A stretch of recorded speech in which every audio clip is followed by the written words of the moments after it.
Good evening, everyone.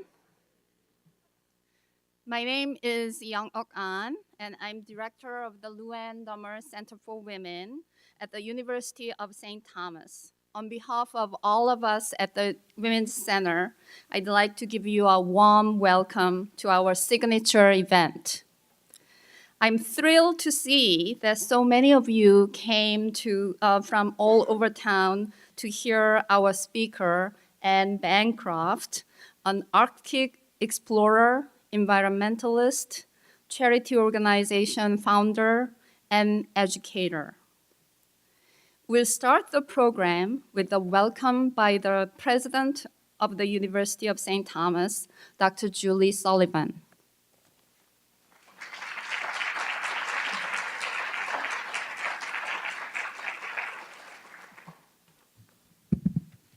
Thank you. Well, welcome to the University of St. Thomas. It is such a pleasure to see so many of our own faculty and staff and students, as well as so many community members. Thank you so much for joining us this evening. Tonight's lecture illustrates the vibrant educational forums the university hosts to widen the horizons of not only our university community, but far beyond. The Luan Dummer Center for Women has been a beacon for the university since 1993. It provides resources to faculty, staff, students, and community. It bears the late Dr. Luan Dummer's name. Dr. Luan Dummer came to St. Thomas in 1971. She was the first female chairperson of the Department of English and the first director of the Women's Studies program. When she passed in 1992, she left the bequest that made the Women's Center possible. The Luan Dummer Center for Women aims to empower women and educate our broader community on gender equity, diversity, and social justice. Through offering this lecture series and many other programs, the center honors Luan's enduring vision and legacy. This 2019 Women's History Month lecture marks the 26th year of our Distinguished Lecture Series. The lectures have been given by nationally and internationally acclaimed women speakers on topics ranging from women's history to feminist politics, from literature to journalism, from science to world health and environmental sustainability. As the first female president of this university, I feel that I'm in a unique position to be aware of pioneering women who aspired to be writers, educators, leaders, and change makers. Whether we are administrators, faculty, staff, or students, we are indebted to all those who worked hard, including those behind the scenes, to enable today's students, regardless of their gender, to pursue and achieve their dreams. Tonight's speaker, Anne Bancroft, is an inspiring example for us, not only as a pioneer and explorer, but also as an educator. In fact, Anne and Luan have a lot in common, including leaving a legacy for future generations.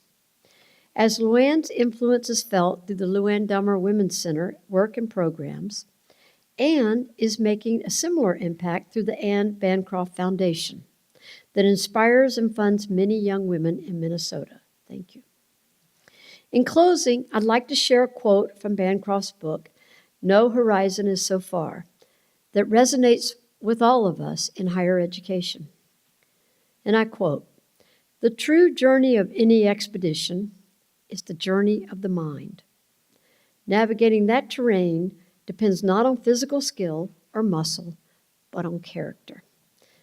Now I would like to welcome to the stage our a cappella group, Cadenza. Thank you.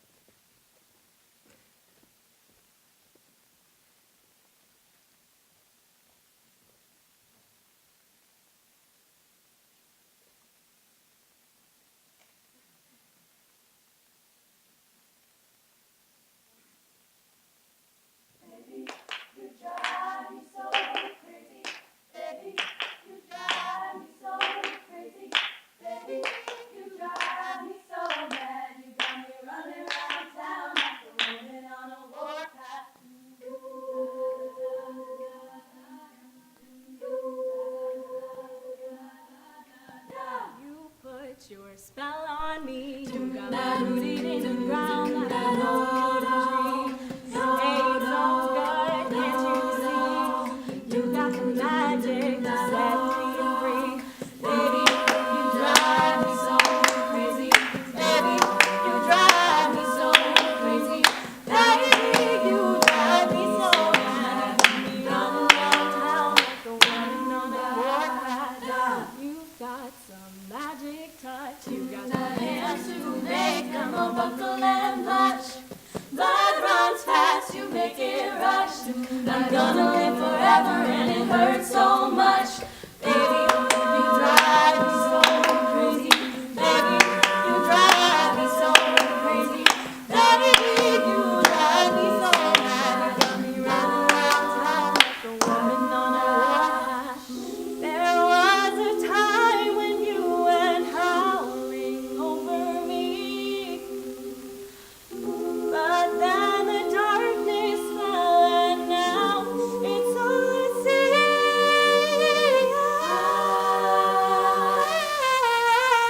Baby, you drive me so crazy. Baby, you drive me so crazy. Baby, you drive me so mad. You got me running around town like a woman on a warpath. Baby, you drive me so crazy. Baby, you drive me so crazy. Baby, you drive me so mad. You got me running around town like a woman on a warpath.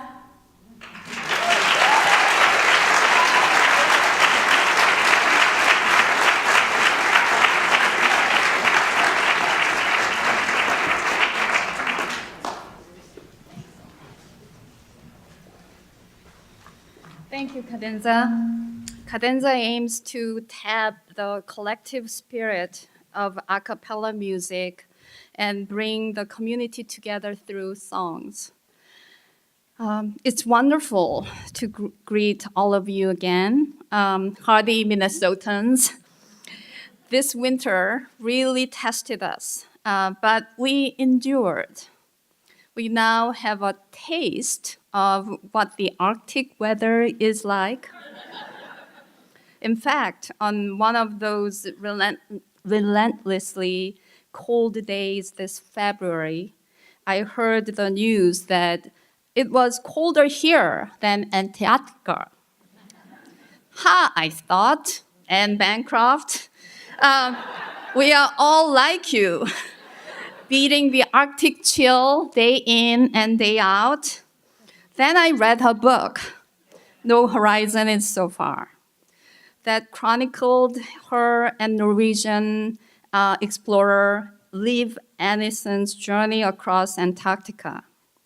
They walked at times 8 hours a day, dragging 250 pounds of supply sleds, being on high alert for 90 days, at times enduring bodily injuries. Well, that's a little bit different from crouching in a comfy chair, peering out to watch the icicles getting longer in the midst of thickening snow. Indeed, what Anne has accomplished as an explorer is massive. In 1986, she was the first woman to have made the trip to the North Pole, and in 1992, she led the first American women's crossing of Greenland east to west. In 2001, she skied across the continent of Antarctica with Liv Arnesen. It was a first for women, and they also set a distance record.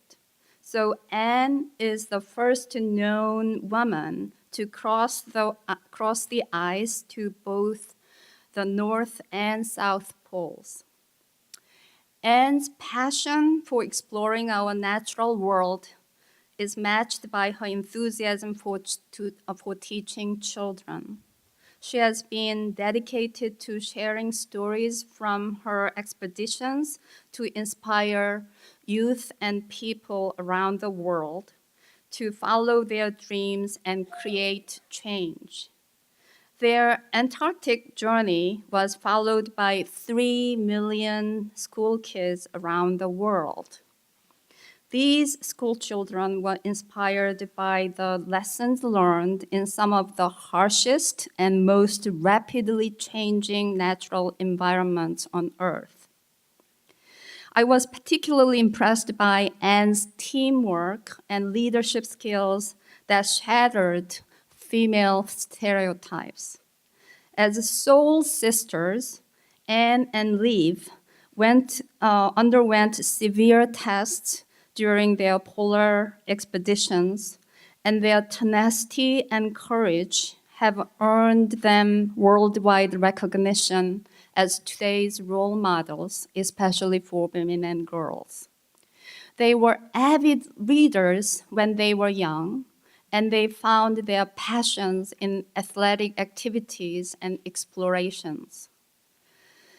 They nurtured their dreams while fighting cultural stereotypes about women. They both became teachers first before they responded to the call of the wild. And after their expeditions, they both became authors. Liv's first book was called Nice Girls Don't Ski to the South Pole. As to Anne's publication, in addition to the book No Horizon is So Far, there is Poles Apart educational film and curricular, and she co-produced many programs to share the lessons she learned in the remote and faraway places to empower youth. In that spirit, Anne founded the Anne Bancroft Foundation, a nonprofit organization that empowers girls to imagine something bigger and helps them reach their full potential. I understand that in the audience here, there are some of those who have been funded by Anne's foundation. Over and over, Anne emphasizes the importance of finding and nurturing one's passions. In the book, there is a deeply moving passage, quote, "Human beings are all driven to create, to express ourselves in what we do. It just so happens that my talents are greatest in athletics, outdoor trekking, and mental stamina. For me, an expedition is a work of art expressed on a canvas of snow, air, and time." Anne is also committed to environmentalism as an eyewitness to the splendors and majesty of nature. Her devotion to preservation of our precious natural resources resonates through her work. Now some logistics. Anne's talk will be about 50 minutes, followed by a question and answer session for about 20 to 25 minutes. You in the audience are invited to participate in the Q&A session. And afterwards, there will be an announcement of the result of the photo contest that the Women's Center and Create Space co-sponsored. Afterwards, Anne will be signing the copies of a book in the lobby reception area. Now, please join me in welcoming Anne Bancroft.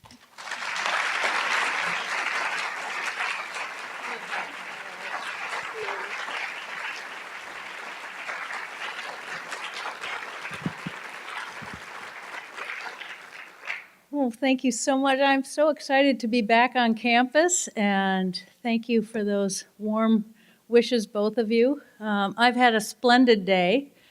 I have been in the Luann Dummer Center this afternoon with students and staff, and just a wonderful, intimate setting. And I had a terrific dinner with the committee, and so it's been an extraordinarily lovely day here on campus. And I just say this in part because it's very unusual to have such an intimate look into your your world here. I oftentimes just scoot up to the podium and tell a few stories and a bad joke or two, and then I'm off. And so I feel like I've had a wonderful getting to know you session, and what a special place this center is, carved out in the middle of this majestic campus of yours. And so thank you for welcoming me here for this special occasion. And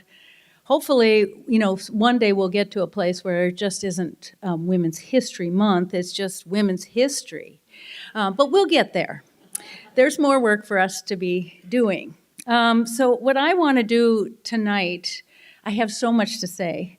And I keep telling everyone today that I'm an introvert, but you're not going to see it. But I won't utter a word tomorrow. I'll just be absolutely played out. But when we were talking about topics that we could talk about and all that it goes into an expedition, there's so many themes that you can extract. It's get your sleeping bags out. I've got lots to say.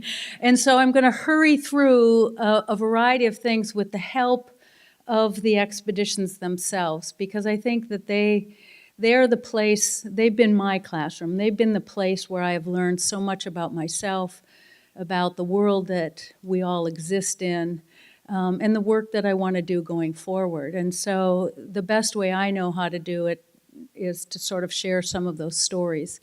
And when you're 63, you get to look back. And when you've been exploring publicly for 30 plus years, you just get to tell all the stories you want to. But I'll behave myself, because I do know that Will Steger went to this establishment, and so I don't want anything to come back to me. So I'm going to start way back where it really all began for me, and that was 1986.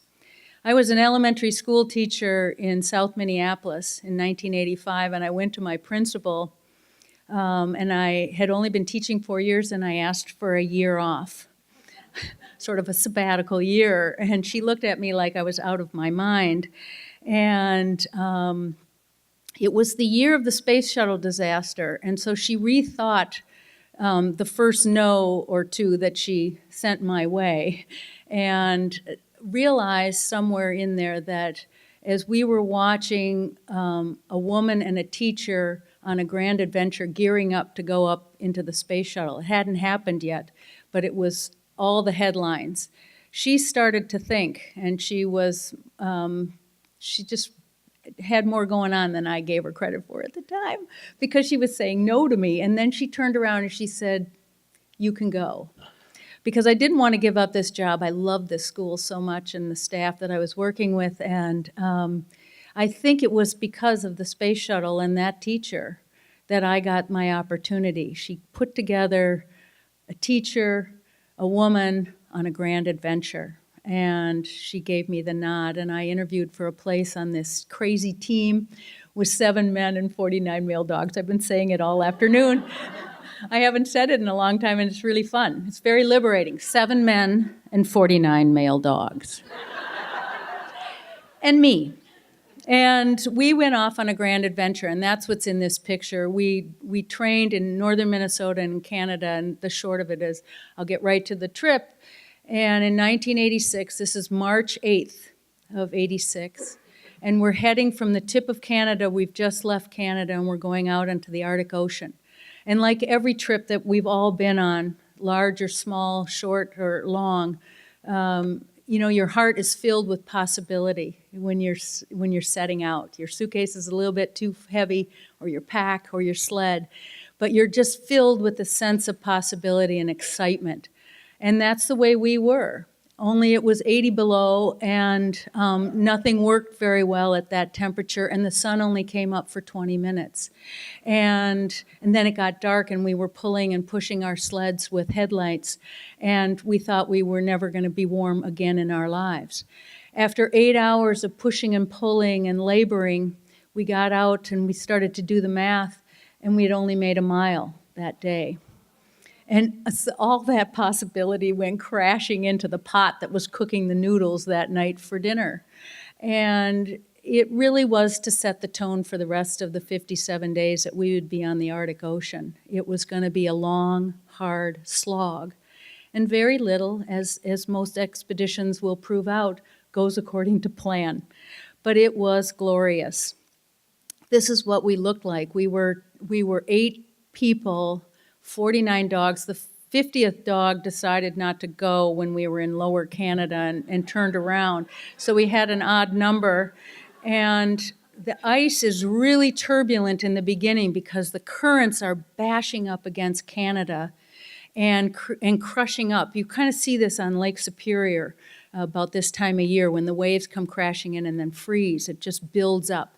And these pressure ridges, as they're called, are 60, 80-foot walls. They're like the ceiling. And we go up ahead and we hack some sort of semblance of a path with our pickaxes, and then we start trying to encourage the dogs to go up and over them with our 1,500-pound sleds. We're unsupported, so we've got everything but the kitchen sink. The guy in the red pants is one of the team members, and he's pulling back on the lines. And what he's doing is he's bringing all the dogs, the 10 dogs, into two-wheel drive. And then he'll yell a series of 3 commands.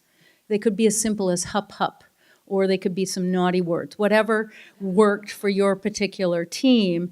And then you snap those lines, and all people available get behind the sled, and all the dogs go into 4-wheel drive and try and go up that mountain ridge of ice to get to the top and then to come crashing down to the bottom to do it again. And this we would do hundreds of times in a day. So you can see why we only made a mile sometimes. It was very slow-going work. But it demands total teamwork. And not just teamwork, because the people get all the accolades on these kind of trips, but also with the dogs, that we have to work in concert with them.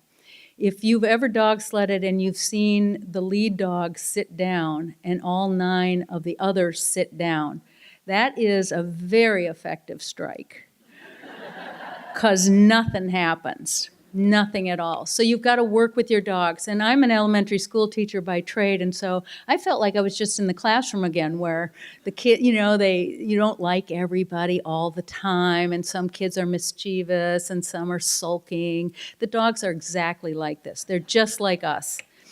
The ocean is an alive, wonderful world to live and work on, because it is never the same at any given moment.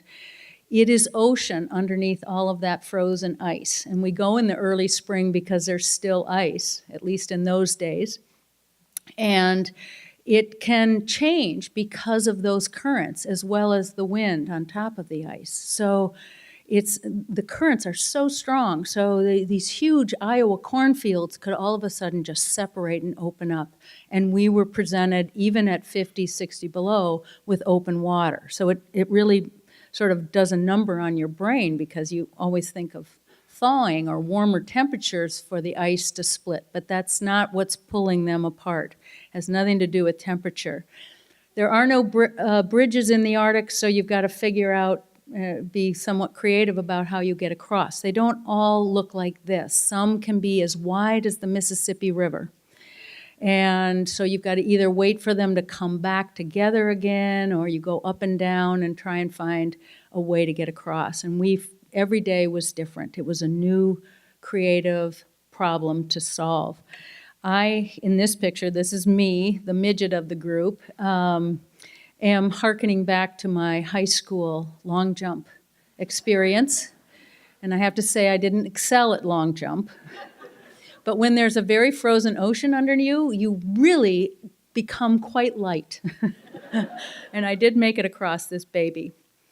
This trip taught me so much. I can't even begin to tell you. It's a book someday that I've got to read.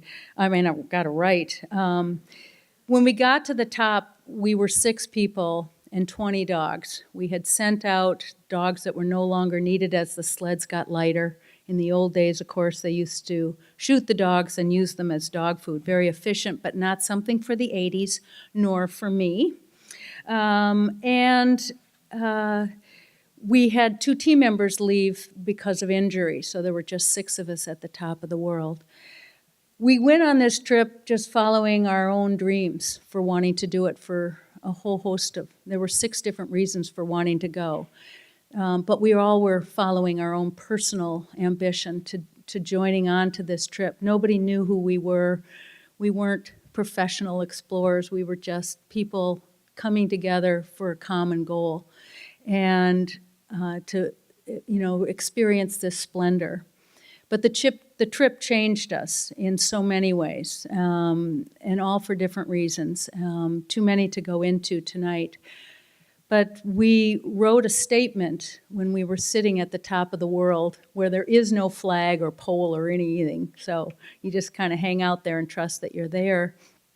And we wrote this statement to try and express the weight of thoughts that were coming through us at that moment, in our exhaustion and in our excitement, actually, to be frank, about wanting to go home and eat something decent and talk to somebody other than one of the other of us that we've all been living together for short of a year. And so I want to read just a sliver of this passage because it sort of sets up for me a little bit about where I went from there. And I'm reading this on May 1st of 1986 in this picture. The journey across the polar sea was filled with paradox. Surrounded by the gentle pastel beauty of the ice, snow, and low-lying sun, we endured the hardest work and most hostile conditions any of us have ever experienced. At times, there were tears of despair when obstacle after obstacle seemed to spell defeat. At times, we were overwhelmed by exhilaration as we made major breakthroughs. But most of the time, I can't even read my own writing in my journal. I must have been crying. But most of the time, we just worked very hard, wrestling every mile of forward progress from the sea ice. We experienced pain, cold, hunger, and fatigue. For us, the significance of this is that we were able to better empathize with people all over the world for whom these are daily experiences, much of their lives, and who deserve the world's attention more than we do. On a brighter note, this journey reaffirmed for us that hope springs eternal. In our moments of despair, we always found reason to persevere, as we, 6 adventurers from different parts of the world, stand where the lines of longitude of all countries meet, believe that this journey stands for hope that other seemingly impossible goals can be met by people everywhere. It's a little bit of an entree to what was happening within me, standing at the top of the world, exhausted as the first known woman to stand there and not really having an opportunity to digest it because I'm not talking to anybody. I'm so isolated. And you're not going to talk to those guys, for God's sake.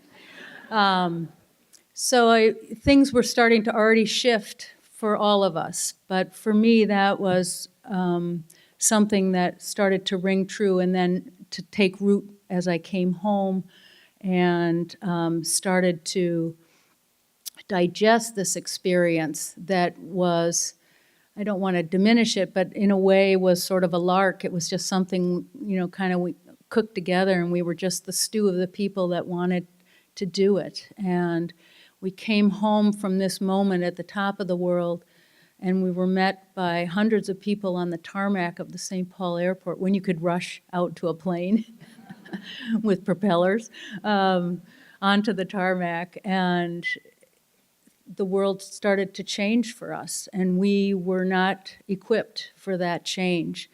The first thing that I did after taking a shower and eating a lot of different foods that I hadn't had in a year was to go back to my school in South Minneapolis. It was a K through 8 school, and it was May, so it was still in session.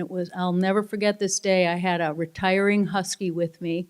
He was 85 pounds, a half an ear, 1 blue eye, 1 brown eye, scars all over himself because of all these fights and all this hard life as a dog in front of a sled, and it was 85 above zero.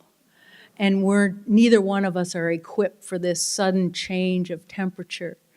And I cross the street in Uptown and I go over to my school, and it was my epiphany, is the only way I can describe it, because I walked in and the hallways were covered in artwork where they had been learning about Inuit art, the high Arctic, the people of the high Arctic. There were dog sled pictures, of course, things that captivated kids and continue to captivate kids. But I sat down in my gym, and the kids all came in and they sang songs about the Arctic and our expedition. They read poetry to me that they had written about the Arctic and our journey. It was incorporated in every aspect of this school community. Granted, it was a small little community, this little Barton school, but it was in math, science, geography, the arts. It was everywhere. And I realized at that moment so profoundly, so deeply, that I could be a teacher outside of the four walls.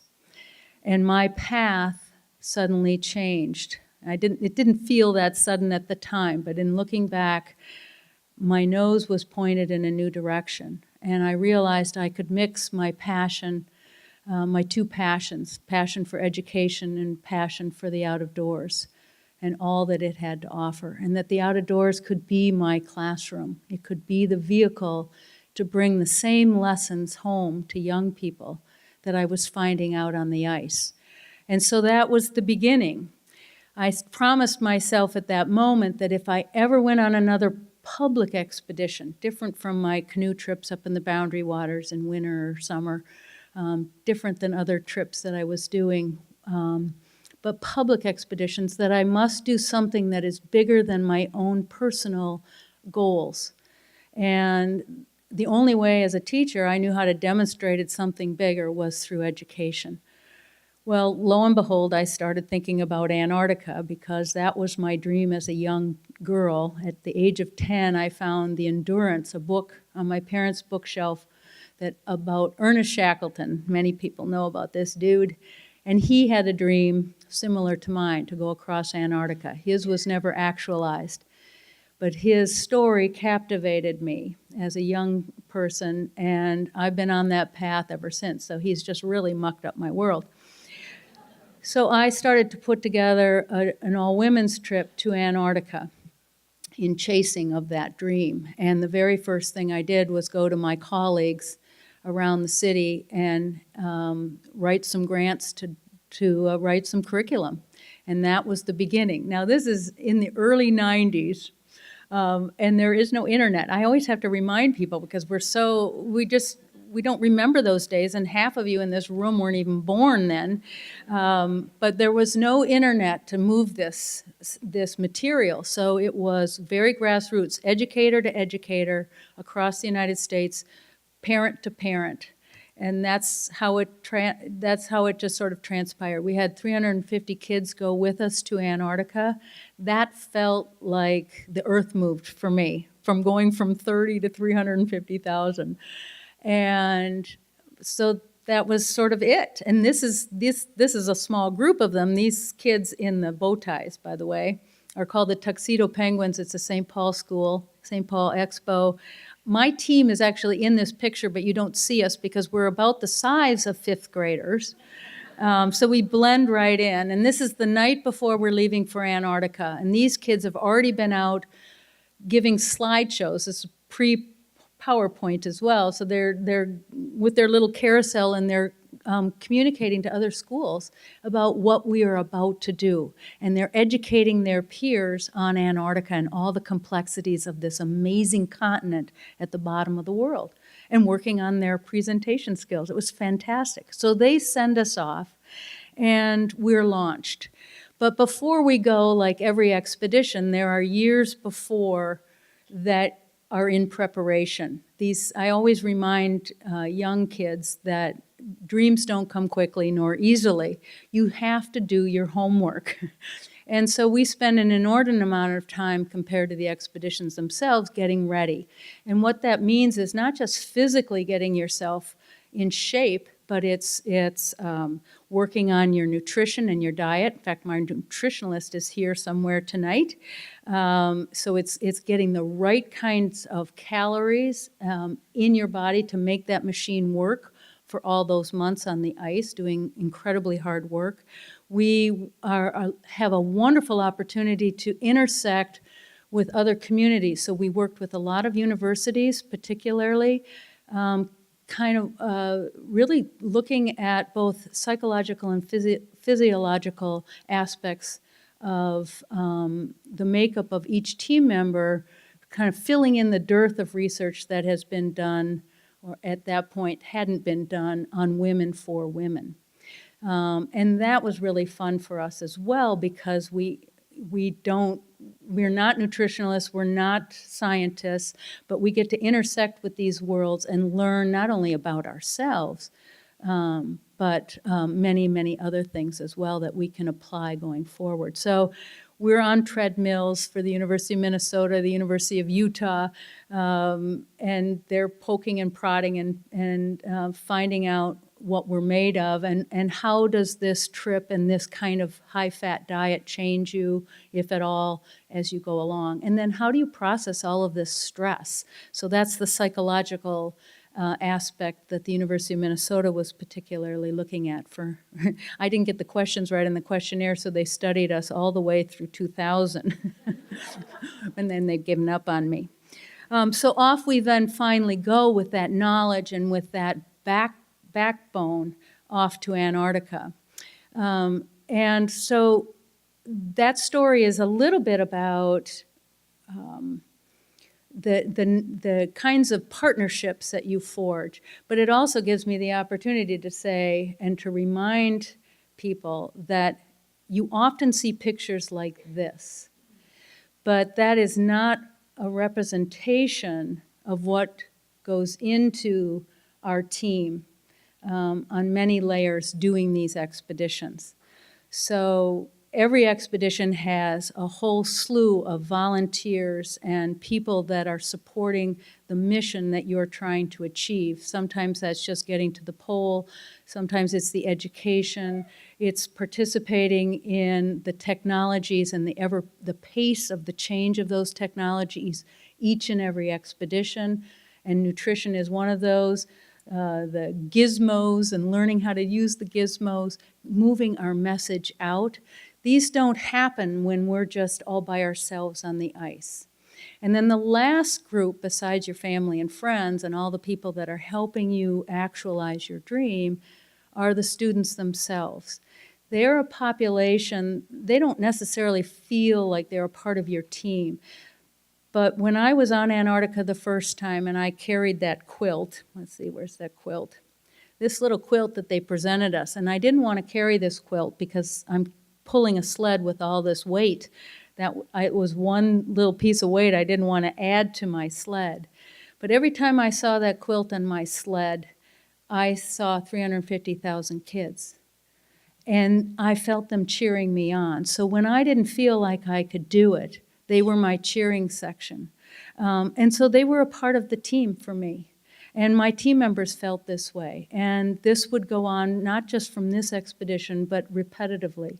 So there is a groundswelling of support that we see, even though we might be 4 or 6 or 2 or solo, for that matter. We have a huge team behind us ensuring that we're safe and successful, and that the messages and the things that we want to have happen within the confines of these expeditions can happen. They don't happen just with us. I love this picture. This is 1993 because it's the Southern Hemisphere, so we start in November and we end in January or February. So you got 2 years you straddle. It's really fun. Except for Christmas is kind of lonely because you're far away from home. But so we're at the South Pole. This is January 14th. This is my shrimpy little team. Tallest member is 5'6", and then the shortest is 5'2". And this is 1992, 93 when we do this. And I like this picture not because we're just standing at the South Pole, it's because there are no patches on our jackets. The only patch you see is our expedition patch. no one would sponsor us. It hadn't been done by women before. This was 1992. It was the decade of women. I don't know who claims these national themes, but it was the 90s were the decade for women, the environment, and education. And I thought I had hit the trifecta when I was starting to fund for this. We were all women. We were going to pack out all our garbage, which was a relatively new thing for such a faraway expedition. Old expeditions would just put their trash in the crevasse or something like that. We had this educational component, which was a new thing.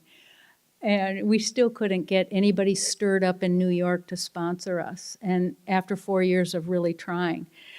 And it wasn't just me, we had some professionals asking, but it was a hard slog. But we got to Antarctica because people bought our T-shirts, Fathers of Daughters. We had bake sales. We did it the old-fashioned women way. And we somehow got enough pennies scraped together, and even kids were collecting pennies for us. And we got ourselves to Antarctica. We didn't go across Antarctica because we were standing here and we had all the food we needed. I was in the best shape of my life. It'll never happen again. It was just so perfect. And we had all the fuel and the weather was cooperating, but we had no money. And when you've run out of money at halfway through your venture, you've got two options in my mind. You could go on and be stubborn, which I tend to do, and get to the other side, all things considered. But then you've got to thumb your way off the continent because you don't have enough money to hire someone to either fly you off or hook onto a ship. In this environment, that is a huge burden. So there are vehicles leaving the continent in early February, but they're ships with scientists on them and staff that facilitate those bases. They don't have extra space. They would take you because you're stinky and pathetic looking, and you haven't eaten anything. But I started to think, with huge crocodile tears in my eyes, that this was the absolute wrong legacy to leave 350,000 kids who are watching us. Is that the right decision? And I knew immediately it wasn't, but I didn't like that I knew that. And I wanted to change my mind. So I walked around the pole a bunch of times and said, I've been around the world. And I couldn't get away from the fact that I knew it was the right decision, that this is something that I would teach in my class, so how could I live it in another way? And as painful as turning away from your ambition and all the elements that seem so right, and the injustice of what it felt like at that moment to not have enough money to proceed, and that was the barrier. That's never been a barrier before. It's usually, lack of food or storms or something like that pull an explorer off. We turned around and we came home. And we had mixed feelings about how we felt about that, but we turned around and we came home. And it wasn't until we got back to Minnesota and we read a couple of the editorials and met many people like you, and particularly the kids that wrote us, that we realized it was truly the right decision, that people would say, you made the right decision. These are not decisions that are made often in this direction, and thank you. And it was usually a fifth grader or a young person that straightened us out. But there's always a silver lining, isn't there, in all of these things? I was saying earlier at the Dummer Center that it's usually our setbacks and our challenges and our failures, whatever lexicon you put on your challenges, that are the richest, most rewarding, most memorable stories. That moment, this moment on January 14th, 1993, changed my life. It was a lesson that would never, ever leave me on any decision that I made going forward. It wanted to sometimes, but it wouldn't. The silver lining, in some respects, was this goofy woman in the red hat. and that's Liv Arneson. It brought me to her. Had we gone forward, I wouldn't have sought out this crazy woman to go across Antarctica 7 years later, 8 years later. We met, she went to the South Pole the year after, very similar route, all by herself. And that's what the book, No Good Girls Don't Go to the South Pole, is all about, is her solo expedition. It pretty much mirrored our expedition. We did it in 67 days. She did it in 50 days. It was just beautifully executed. It's like a typical Norwegian, flawless. And I thought, if when I climbed out of debt, I thought, well, I'm going to go back to Antarctica. I still have this burning desire. That's who I want to go with me. And so I pretended that I had a whole list of women candidates to go on the team. When I was talking with her, and fortunately she said yes, because I had no plan B. And I had this wonderful group in Minneapolis helping us execute this huge plan. We had 6 remarkable people in the warehouse districts in Minneapolis, and they impressed her. So I don't think it was me, a little bit about the project, but it was mostly those 6, because what explorer has 6 talented people willing to sacrifice their careers to get behind you to pull this baby off? And then the educational component. We are like sisters. She calls us sister spirits or sister souls. We're still working together, which is a testament to our friendship. But I think what really bonded us together right out of the gates was the similarity in the way in which we were raised. Our parents didn't clip our wings as young girls. We had wacky dreams. We wanted to go across Antarctica. We wanted to be like those early explorers that were igniting us in these books, in the pages of these books. This is Liv as a little girl in a stream, and that's her little boat floating down. If you know anything about Norway, you'll know Tur Heyerdahl and the Kon-Tiki expedition. I remember it captivated me on the cover of National Geographic when I was a kid. That's her Kon-Tiki fleet. She got seasick right out of the gates, and so she had to shift to the poles. Their other huge area of history, because Roald Amundsen was the first to the South Pole. But she had the same dream. She's 2 years older. She's opening the same books.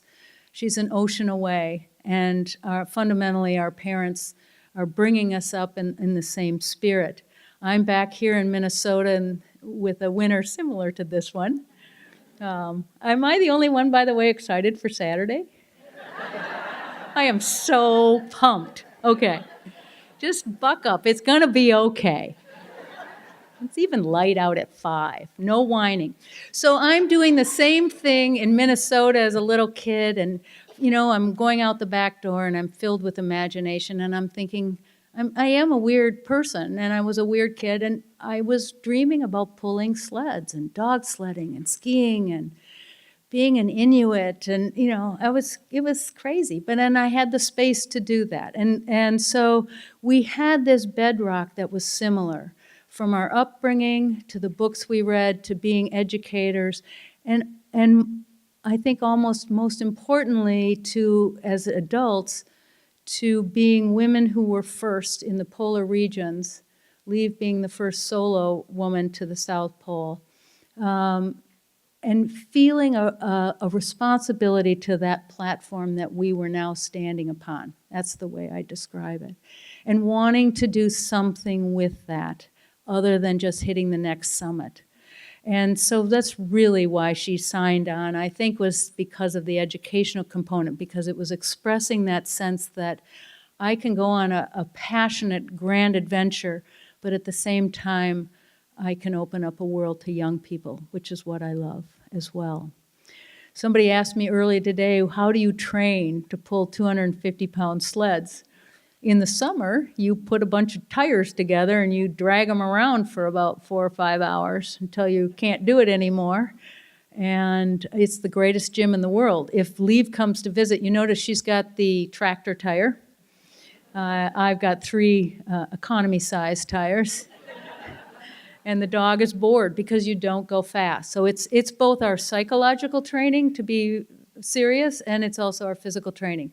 So it's very boring, and it's very slow and long. And so I tend to play worst case scenarios over and over again in my mind as I'm doing it, because my theory is, and I got a lot of wacky theories, but my theory is that if you play out those scenarios and solve those problems in your mind, if and when they come up on an expedition, you'll automatically just go into solving. You're not, scratching your head.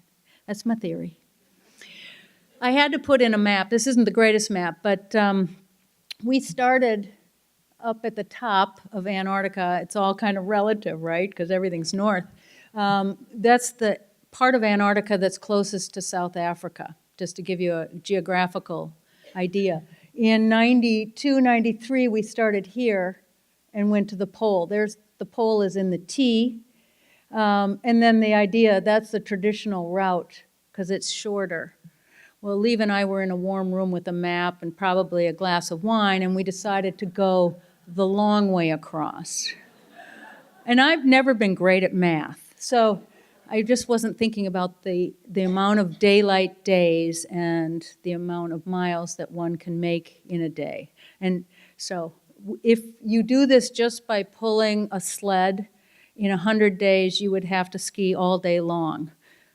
So we had to look for another mode of transportation, and that was a sail. So we started working with a sailmaker, a woman sailmaker in Norway. She makes sails for ships, and we said, can you start maybe designing something that can pull us if the wind is tolerable? And so we started experimenting with that before we went to Antarctica, and that would give us the extra boost to make all those crazy miles and get to the other end.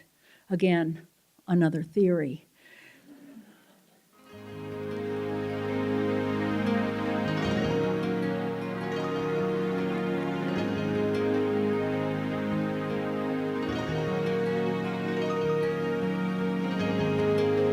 When you have a dream since you're a 10-year-old girl, you don't always really believe that they're going to come true. I'm 47 at the time of this picture, or this movie. I take out my credit card and I scrape the frost off the window. I want to know, why am I carrying a credit card?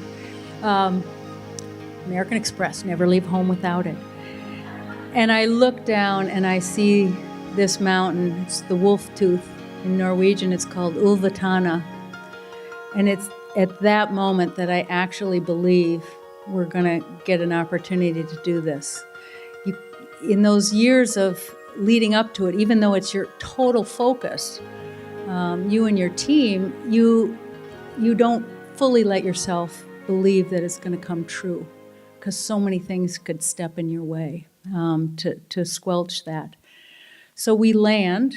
We've hired a plane, and inside the plane is nothing but fuel tanks, and then us and our little sleds. And these Russian guys are flying us. There's these 15 Russian guys. They land on the ice. There's no runway. There's no buildings. There's nothing here. And they spend the next few hours rolling all the fuel drums out of the plane and then plugging them up and then filling the plane back up. Meanwhile, the plane never stops its engines for fear that it won't get started again. This is not their dream, so they're just not into being here. And we're filling our fuel tanks and everything and loading our sleds up and trying to squeeze everything into them because they're way too full. And all of a sudden, the engines start to change a little bit in sound, and the back door goes up. There were no hugs or, kiss, kiss. You know how Russian guys are. I'm thinking this is going to be a long goodbye. And they just shut the door, and the engines rev up, and we take cover, and that plane just heads back to Cape Town, South Africa. And we are suddenly just the two of us and the wind. There are no penguins here. There's just nothing that's too sexy. And so there's nothing else to do but to dig in and start doing it. And, if you can see behind the glasses that have been blown down over my face, I'm actually smiling. I'm happy to be here. It doesn't happen every day, but this is my dream. And even though it's really hard work and there's some rough days, especially in the beginning. You're all smiles until you're not. Leave hates this picture because, those Nordics, they don't look so stoic, but, it's the cold fingers that we've all experienced these last couple of months. So it's just a little bit of a short-term ouch, which will heal. We want to be very aware of our environment, and it sounds ridiculous when I'm even hearing myself right now say this, but you'd think you'd be aware in all of this wind and everything of the changes. But when your head is down and you're pulling for 8 or more hours and you're just focused on knocking off another mile and the wind is like this, you don't always sense that it's maybe picking up and that there's some danger lurking around the corner. The danger is that if we don't get the tent up, and there's only one tent, safely and get inside and take shelter, we're going to get to a place where maybe we won't be able to do that. And so it's an instant when that sort of happens. So you have to always stay a little bit on edge in these long days that you have and these long months. And so we're just simply nailing down. This is a storm coming up the glacier to go into the interior. We stake our sleds with stakes that are about as tall as this podium, drive them in. We don't let anything blow away or you won't see it again. I mean, Antarctica is the size of the United States and Mexico combined, so it's a big piece of real estate.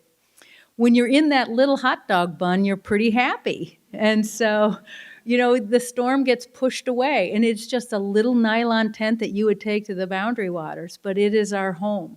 And you suddenly feel safe and warm, or somewhat warm, and happy to be there and zip up that door. When the storm finishes, the sun comes back out, just like any camping trip, you're on your way again. And you're anxious because miles are driving us. We're sort of obsessed with knocking off miles all the time. This is a very long, huge goal that we've decided to put in front of us. These are the sails. This is what it looks like on a nice day. There are no movies of our sailing because you'd get seasick. We weren't very successful because you really just bounce around. It's a little bit like water skiing, it's a little bit like dog sledding, and then there's a whole area that's nothing like you've ever done before. And behind you is that 250-pound sled just bouncing around, and you're that middle fulcrum between the sail and the sled. It's kind of crazy. You love it and you hate it, but you make more miles. This is what it looks like to pull, and it's really can be uncomfortable after 14 hours in a day. Let's see if I can show you a little reality. I weigh I think I was about 125 pounds. This is a 250-pound sled, and I'm trying to get over a speed bump. It's nothing big. They come in all sizes, but the sled is the boss. This is a very dry environment, so you hear the squeaking.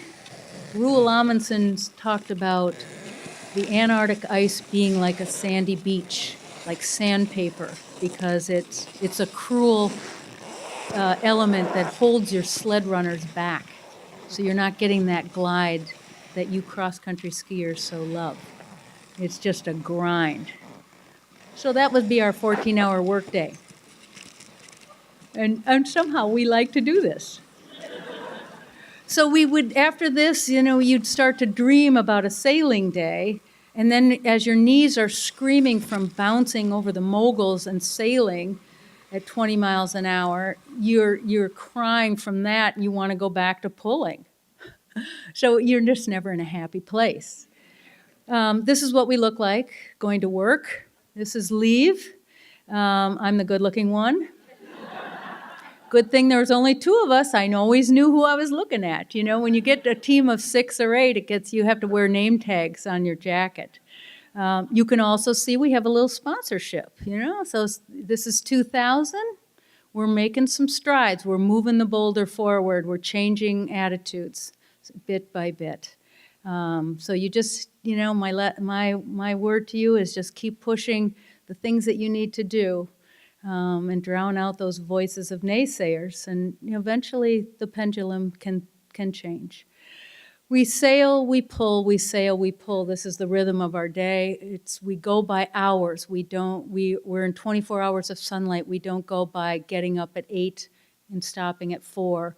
We go for 14 hours, and whatever miles we get, we'll take. And then we meet the day and the following day that comes to us. And we can shift that depending upon weather. So weather is sort of our indicator. We get to the South Pole. It's a little beyond our midway point, if you remember that bad map, where the T was a little bit longer. And I have to say, we're really happy to be there a second time. It's an extraordinary place to stand, but we're really uptight about continuing forward. So, and I'm sort of superstitious because I was going for the traverse in 92, 93, had to stop at the pole. So I want to get beyond this point, that imaginary line, and get to the second half of the journey and then celebrate this success. And that's when we get out the film canister. We still shot film in those days, and got out the aquavit for the Norwegian, and for the Irish, the Scotch. And we tipped one back. And if you look behind her bad hair, you'll see our position reports on the top of the tent. We kept track, because you're in a white world, you have no idea where you are. So it's a way to see the miles going by and the longitudinal lines. And we would celebrate big successes, big moments, and small successes. So you've got to meter it out. You cannot start this trip and think about the party at the other end, the other ocean, because it will diminish you very quickly. You've got to celebrate those small milestones and keep trucking. So this was a fairly big moment, crossing the South Pole, but we would also celebrate other days as well. But then the ceiling of our tent was a reminder that we're actually going somewhere. And so the rhythm continued, and we kept going. This is a glorious day where it was perfect for sailing, and it was flat. The flatness indicates how windy this place can be. The arms are up because she sees 2 dots on the horizon. And we know that that is not an hallucination from sensory deprivation. We know what they are. It's the Transantarctic Mountains, which means several hundred miles beyond, we're going to get to our little boat that's waiting for us at the other end. Now, that several hundred miles seems like a long slog when you're only going a mile or 2 per hour, but for us it was like suddenly within arm's reach. This is when we felt like we were going to do the traverse. And so that's the spontaneous arms go up. We have fun. So in the course of 30 minutes, we can cry and laugh all at once. I mean, this is a roller coaster of emotion, hard work, splendor. We feel so privileged to be there, and we're living out our childhood dreams. And so we have fun, we laugh, we sing. Nobody can hear us. It's great. We can't even hear each other, which is even better. And it's just a marvelous time, but it is also the hardest work we've ever done in our lives. When you start to come down off of the interior of the continent, you're going down a glacier. This glacier had never been gone down before. It's called the Shackleton Glacier. So we felt like an early explorer, because it felt like we were exploring new territory. The problem with going down a glacier is you don't see the cracks or the crevasses, and so we oftentimes had to get out of our skis and go very slowly, something we didn't want to do, slow, and get our crampons on and carefully go across these abysses that can come in any size, big canyons or small cracks like this. And so once again, Mother Nature slowed us down and made us appreciate, or not, our predicament. This is the Shackleton. The solar radiation in December had melted all the surface snow. I never knew this until I got there, and I've been reading about Antarctica for many, many years. So this is all very bumpy ice. It has big sun cups, they're called, in it. Horrible to ski on. We thought we were going to fly down this glacier and be to our boat in no time, lickety-split.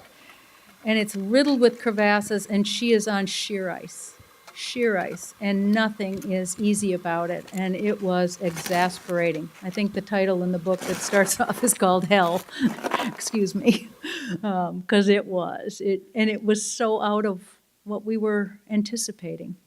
This is what what is waiting for us at the other end. It's our little boat that's going to take us up to Tasmania and to warmer climates. This is a pretty small boat. It's not an icebreaker. The theory was that we would follow an icebreaker out of these icy waters to warmer waters and then scoot along. We were late, and so by the time we got to the boat, the icebreaker was gone. And these guys are really nervous. They felt like they were living the endurance story a little bit too closely as they're motoring around dodging the ice floe so they don't get locked in. So it's very exciting right up until the very end. The boat is literally docked to the ice. There's nothing there. There's no dock. There's nothing. It's just the way we came. The only thing that was great, after we took this picture, a penguin waddled by. So after 97 days, we finally get the payoff. We see the bird because there's nothing in the interior. I love this picture because, to me, it shows not all the other objectives that we had about largest educational program and getting across the continent, but one of our objectives that we explicitly stated on every paper was that not only did we want to do all those things, but we wanted to be friends at the other side. That was paramount to us. And it doesn't come for free. Even when you have everything in common and all of these things, it does not come for free. You've got to work at it every day. It's just like all of our relationships. And so I just treasure this shot.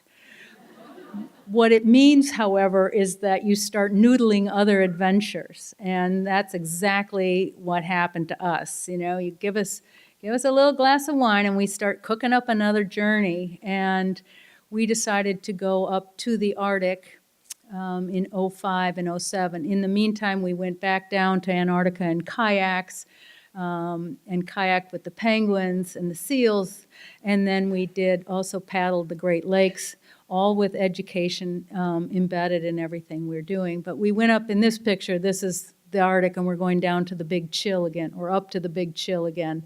So friendships can get you into a lot of good trouble too.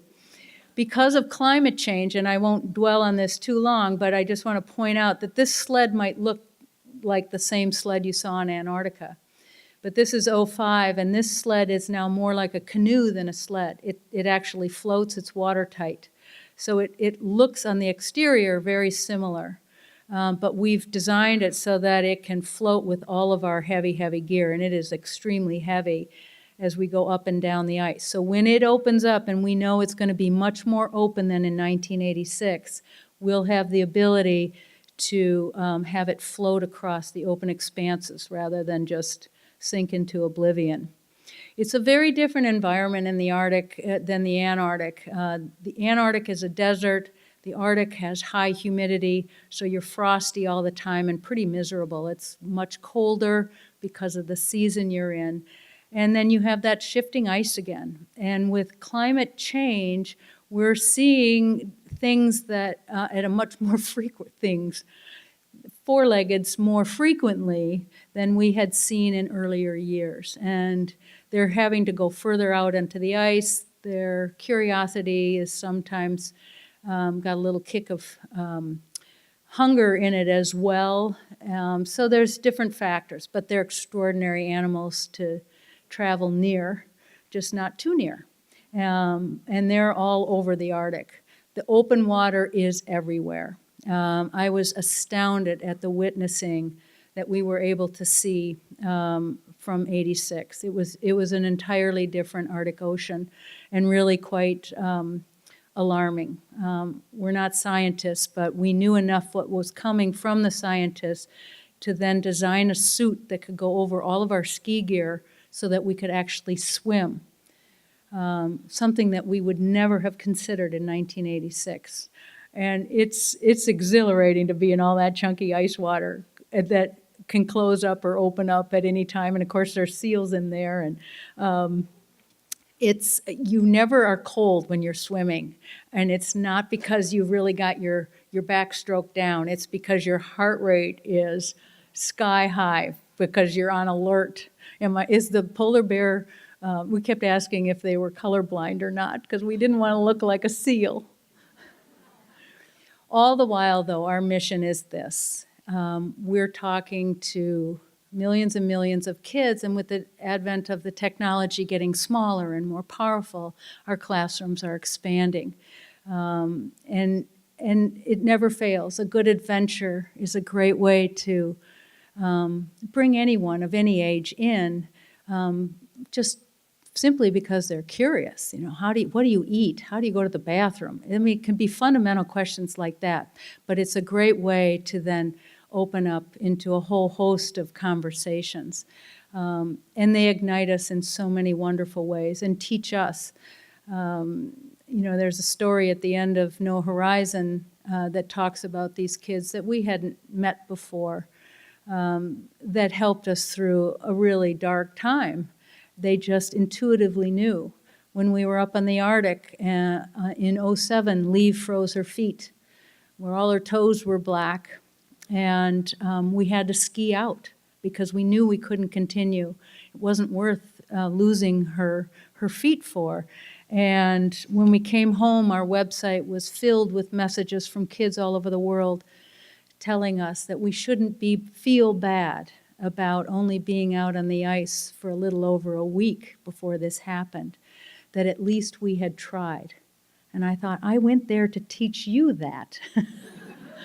And we needed the lesson. So it's no different than being in the classroom here. They teach you those poignant things. We're still working on a variety of things. This is an international team that we put together of women from every continent except Antarctica.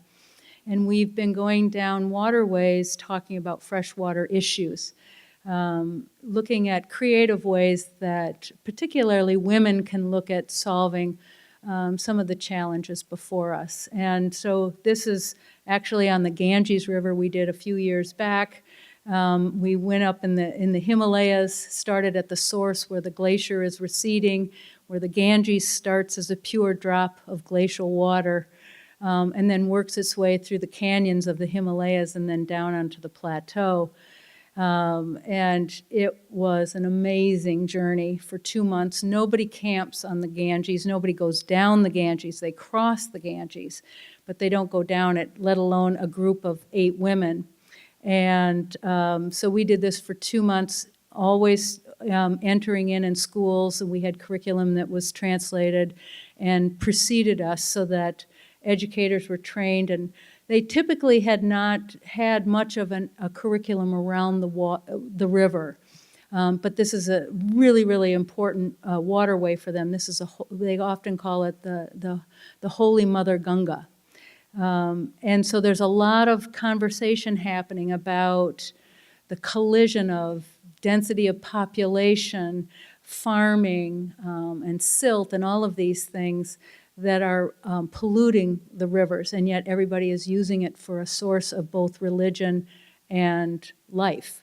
And so it was interesting conversations for 2 months going down the river, learning, talking about waterways in our regions of the world, and seeing what some of the challenges were, and helping people feel empowered to take small steps to action. That's really what we were trying to do, is learn and engage, and try and take that back to wherever we were living, and up our, I like to say, up my own personal skin in the game. I like to say I'm an environmentalist, but there's always things that you can do better, and be more conscious of each and every day. And it takes work and it takes commitment. Language, when you're 8 women from around the world, all different colors and sizes and stripes, we had no problem communicating because we were such an oddity. And so it gave us an entree into places perhaps we wouldn't have been able to have entry to otherwise. one of the things I learned as the leader of this trip was that wherever we would go in the future, we would always have a woman from that country, not just that continent. So this is the backside of Krishna, our Indian team member. Whatever village, whatever city we were in, this would happen. They saw her and they saw them in her, boys and girls, men and women, doing something extraordinary, something beyond her own village, her own city, her own life. And they flocked to her. It wouldn't have been the same if it was just Leave and myself. And so this is why we put together an international team. But we saw the power firsthand. We kind of knew it and then saw it expressed again and again and again. And we knew we had to carry that forward. So when we went down the Yangtze River the next time, we made sure that we were going through the part of the Yangtze that our Chinese team member, Jiao Jiao, came from.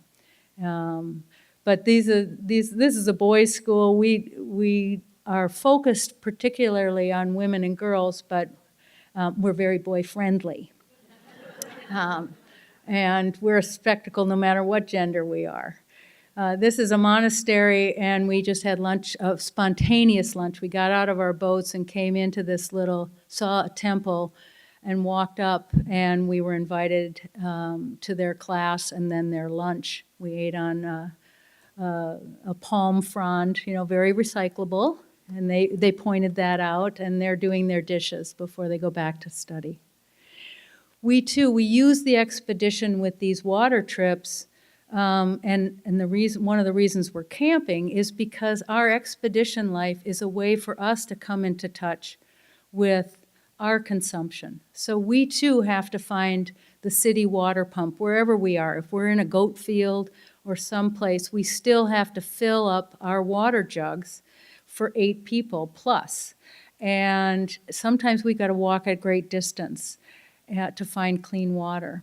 And so this is my team filling up water for dinner that night and some bathing as we go. And it's a way to quantify the amount of this resource that we rely so heavily upon. And it became profound for us as well. It became less academic. And that's just some of the trips that lead me up to today. And hopefully there's many more to come. Leave and I keep reminding ourselves in our 6th decade that there's more work to be done, and we still feel that we have energy to explore what that might be for some time. But we're also quite aware that we're leaving this world to new generations. And so our work is starting to focus on that responsibility and really focusing on, again, the engagement element to what we all can do to play a role in making this world a little bit healthier. Young and old, we have that responsibility as citizens of the globe, no matter what age we are. If anything that you learn when you walk 1,800 miles across Antarctica, one step in front of the other, is that it matters. So there is no one thing that is small.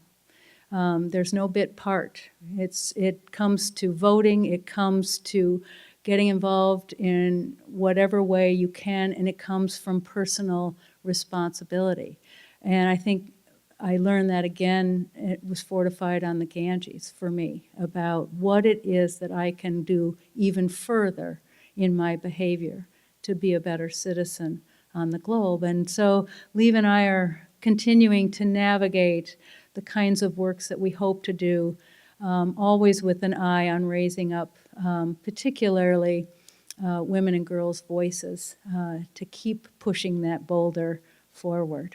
And so I'm delighted to be with all of you on the early eve of Women's History Month and of a great storm a-brewing.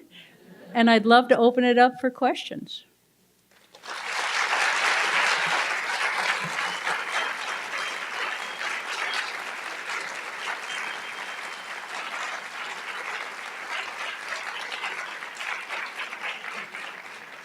And I know there's microphones swirling about, but if you have a question, raise your hand or just shout it out. There's no formality here. We'll go for it. And I'll try and repeat it, and yeah.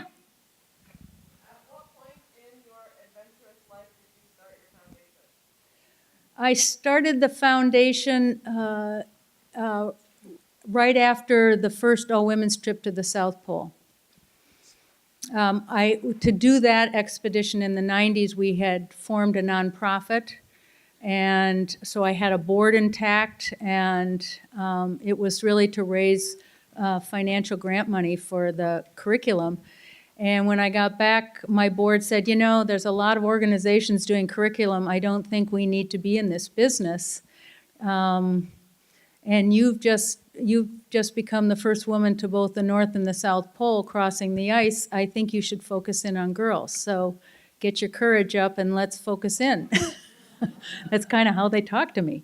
And so we started the foundation. It was called the AWE Foundation after the expedition in those days. And then I went up on another expedition in the Arctic, and my board changed the name because they knew I wouldn't be wild about the Anne Bancroft Foundation. It kind of freaks me out to say it. So I call it the ABF. So we started in the early 90s. And I'm a charlatan there. I don't do anything. We raise money to give small monetary grants to Minnesota girls to have an experience. When I was 11 and 12, we lived in East Africa. And it changed not only my family, but it changed me as a kid. I saw a big world, and I wanted to be a part of it. And so in a small way, that's what we try and help girls explore, is just experiences. We're not asking them at the age of 12 to lock into a career choice. That's your job. It's your job. So it's very simple, but it's really a joy and a pleasure to be a part of. Yeah.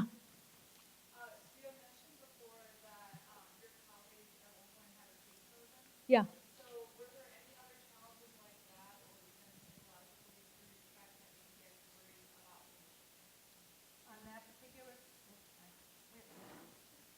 Is this on? Yeah. On that particular, I mean, every trip comes with huge challenges, and there's always that one sort of, I call it my moment of truth, when something looks so bleak. My moment of truth in '93 was turning around at the South Pole. It was kind of when I became a grown-up, I think.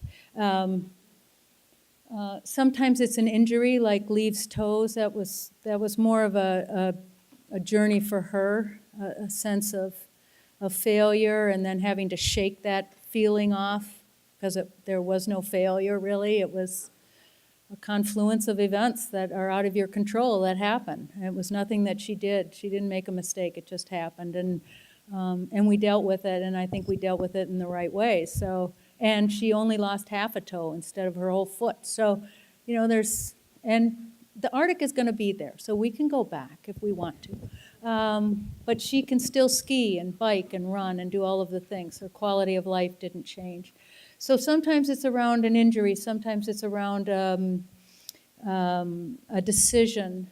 Sometimes it's around a moment, like when you fall in a crevasse and you think that's it. But somehow, you know, the circumstances right themselves, and you do everything you train for all those years, and it works out. But there are always lessons. The beauty about what I get to do, I think, is that I'm always learning, which is so exciting and scary. And I never come out of these things the same person. Something is altered. And it's so interesting. A friend of mine wrote a song for me back in the 80s for the North Pole trip.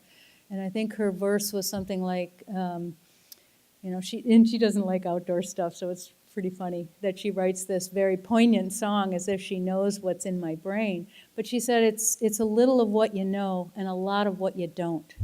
So we can spend 4 years planning and preparing and being in the best shape and having the best gear and the best support behind us and all of this stuff.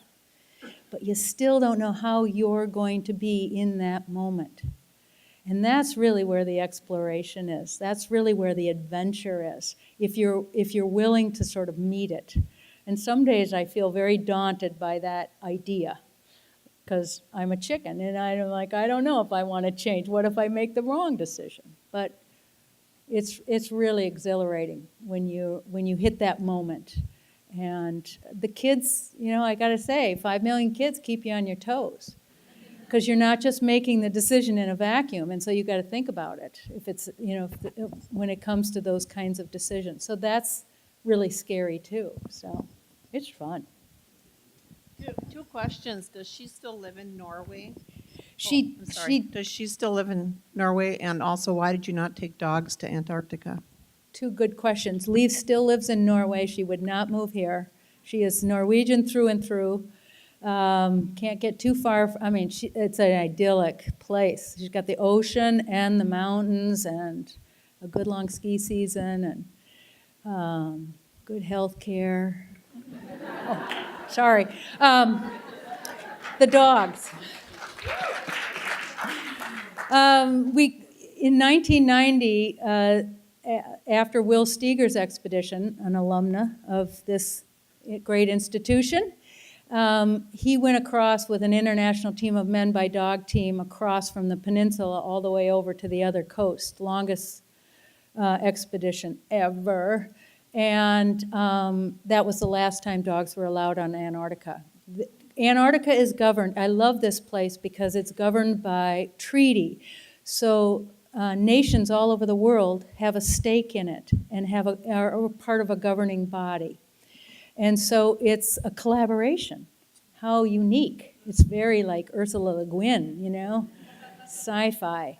And so the treaty nations got together in the early 90s and decided that it's too risky. The ecosystem is just so incredibly fragile, so that really the dogs that were down there were working on the scientific basis. They were a mode of transportation into the field. Snow machines were sort of taking over, but the decision was based on if a dog, for some reason, even though they're vaccinated and all of this, infected the seal or the penguin population in one way or another, it's curtains, because this is like a petri dish down there. It's just so fragile. So they outlawed dogs. In 1992, when I went, we were actually planning on pulling sleds anyway, because dogs are so expensive. They need food and a doctor and a plane ticket and all of this, and you're going to the bottom of the world. So it's not as easy as going to the top of Canada with a bunch of teams of dogs. So we were already, because we couldn't find any money, planning on pulling sleds and going the old-fashioned way. And then they weren't allowed anyway. So that's why you see everybody pulling sleds now. That makes sense? Yeah. Oh, good.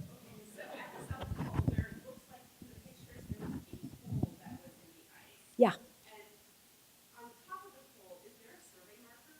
Yes. Okay. Are you a geologist? No, I backpack and I'm not a climate. Okay. So I find markers at the top. And survey markers are around us everywhere, but you have to look for them. Yeah. So I saw the pole and I was like, maybe that's a survey marker. I love you. So this North Pole, you got to hold the flag. There's no pole, because of course the ice will melt and then it'll go to the bottom of the ocean. The South Pole, they put up a pole every year with a survey marker, and they really get arty with it. They make it, everyone is unique, and then the ice cap shifts. So when you get there, it's really cool because you can see pole after pole after pole in a line. And they have to get out their gizmos again, their GPSs, and figure out which is 90 degrees south, because the pole is unreliable. It's shifting with the ice caps. So it's a new pole every year. And it's made out of brass, I believe, like all of the ones that the DNR has and the Forest Service. And this guy, I don't know if it's a guy or what, but they really get very detailed with it. It's really pretty. And so each time you go there, it's a new one. And the flags that are around us, that's just ceremonial stuff that the base, there is an American research station at the South Pole. And you ski there after 67 days or whatever it is to get there, and you pitch your tent by the pole, and you're not really allowed in because they're scared that if they let you in, then they got to let somebody else in, so they don't let you in. But then they start sneaking you in because they're really interested in what you've just seen for the last couple of months, and so they do sneak you in. But the high mucky mucks, they have no. So it's very nefarious. It's really fun, and then we're gone. We scoot. I'm getting last question.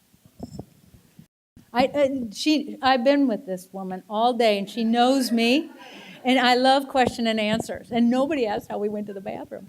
Okay, do we have one more? Quickly.